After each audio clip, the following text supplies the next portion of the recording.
Subscribe कीजिए defence squad channel को और बेल आइकन को दबाइए लेटेस्ट डिफेंस वीडियोस सबसे पहले देखने के लिए।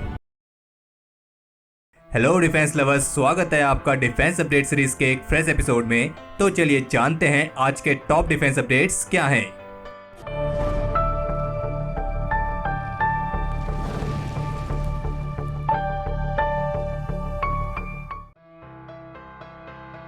सिक्योरिटी फोर्सेस द्वारा साउथ कश्मीर में 3 अलग अलग ऑपरेशंस चलाए गए थे और इन ऑपरेशंस के दौरान पिछले 24 घंटे में सिक्योरिटी फोर्सेस द्वारा 4 आतंकियों को ढेर किया गया है और इस बात की पुष्टि इंडियन आर्मी के प्रवक्ता कर्नल अमन आनंद द्वारा की गई है। और मीडिया के साथ बात करते हुए उन्होंने इस बात की जानकारी दी है कि इन ऑपरेशंस के दौरान पिछले 24 घंटे में अभी तक 4 आतंकी मारे गए हैं, लेकिन हम इन मारे गए आतंकियों के नाम का खुलासा नहीं करेंगे क्योंकि जो मारे गए हैं वे सिर्फ आतंकवादी हैं और उनके नाम का खुलासा करके हम उन्हें ग्लोरीफाई नहीं कर सकते हैं। और जिन सिक्योरिटी फोर्सेज द्वारा इन आतंकियों को मारा गया है सही मायनों में वही असली हीरो हैं। बाकी इन 4 में से एक प्रमुख आतंकी कौन मारा गया है इसके बारे में तो आप सभी को लगभग जानकारी होगी। और जबकि आज जम्मू कश्मीर के पुंछ जिले में पाकिस्तान की तरफ से एक बार फिर से सीज फायर का उल्लंघन किया गया है और जवाबी कार्रवाई में इंडियन आर्मी की तरफ से जवाब दिया जा रहा है। और बाकी इसके अलावा द क्विंट की तरफ से एक रिपोर्ट जारी की गई है जिसमें उन्होंने कुछ एक्सक्लूसिव इंटेलिजेंस इनपुट्स का हवाला देते हुए कहा है कि करीब 150 से भी अधिक ट्रेंड आतंकी पीओके के लॉन्च पैड्स पर पहुंच गए हैं और वे भारत में घुसपैठ करने की कोशिश में हैं। और सोर्सेस ने इस बात का भी इशारा किया है कि गर्मी की शुरुआत के साथ पाकिस्तान एलओसी से घुसपैठ करने के लिए पुंछ, उरी और करना जैसे क्षेत्रों का उपयोग कर रहा है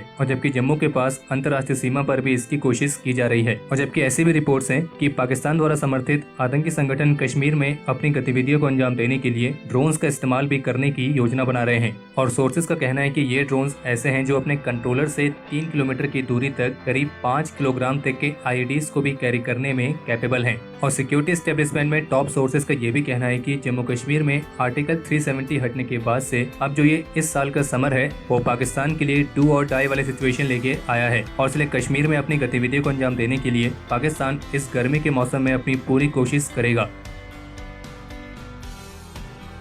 अभी हाल ही में एचएएल के experimental test pilot Harshvardhan Thakur ने अपने ऑफिशियल ट्विटर अकाउंट से कुछ पिक्चर्स को पोस्ट किया था और जिनसे ये जानकारी मिलती है कि भारत ने रॉयल एयरफोर्स ऑफ ओमान से उनके 2 एक्स जैगवार स्ट्राइक एयरक्राफ्ट को खरीदा था जिनका इस्तेमाल इंडियन एयरफोर्स के उन मौजूदा जैगवार स्ट्राइक एयरक्राफ्ट को फिर से बनाने के लिए किया गया है जिनके एयर फ्रेम खराब हो गए थे और एयर फ्रेम की कमी होने की वजह से उनको स्टोरेज में रखा गया था। और ओमान एयरफोर्स के 2 एक्स जैगवार स्ट्राइक एयरक्राफ्ट की मदद से इनको फिर से रीबिल्ड किया गया है। और चूंकि जैगवार फाइटर्स काफी पुराने हैं और इनका प्रोडक्शन भी काफी समय पहले ही बंद हो गया था और लगभग इसके सभी फॉर्मर ऑपरेटर्स ने इन एयरक्राफ्ट को अपनी सर्विस से रिटायर कर दिया है और फिलहाल वर्तमान समय में पूरी दुनिया में भारत ही इसका एकमात्र ऑपरेटर है। और चूंकि इंडियन एयरफोर्स ने अपने कम से कम 40 जैगवार फाइटर्स को अपग्रेड करने की योजना भी बनाई है जो कि ऑलरेडी अपग्रेड किए जा रहे हैं, तो इससे ये मालूम पड़ता है कि इंडियन एयरफोर्स अभी इनको इतनी जल्दी रिटायर करने वाली नहीं है। और डरीन 3 कॉन्फ़िगरेशन के साथ आने वाले अपग्रेडेड जैगवार फाइटर्स करीब 2034 तक इंडियन एयरफोर्स के सर्विस में रहेंगे।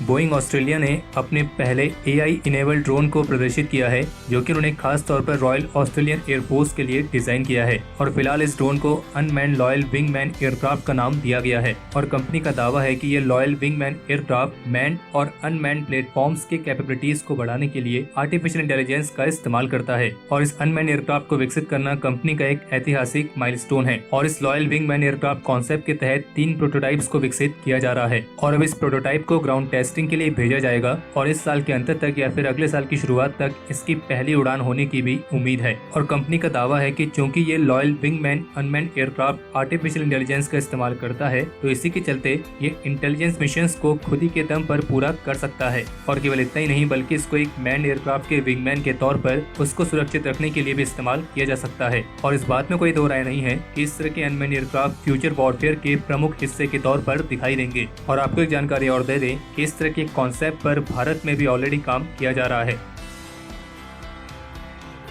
दूसरे देशों में फंसे भारतीयों को वापस लाने के लिए मंगलवार को इंडियन नेवी की तरफ से ऑपरेशन समुद्र सेतु की घोषणा की गई है और जिसके तहत इंडियन नेवी ने अपनी 2 वेसल्स आईएनएस जलसवा और आईएनएस मगर को मालदीव में फंसे लोगों को वापस लाने के लिए भेजा है और जबकि आईएनएस शिरदुल को दुबई के लिए डाइवर्ट किया गया है। बता दें कि जो आईएनएस मगर और आईएनएस शिरदुल है वो साउदर्न नेवल कमांड की शिप्स हैं और आईएनएस जलसवा ईस्टर्न नेवल कमांड में आती है।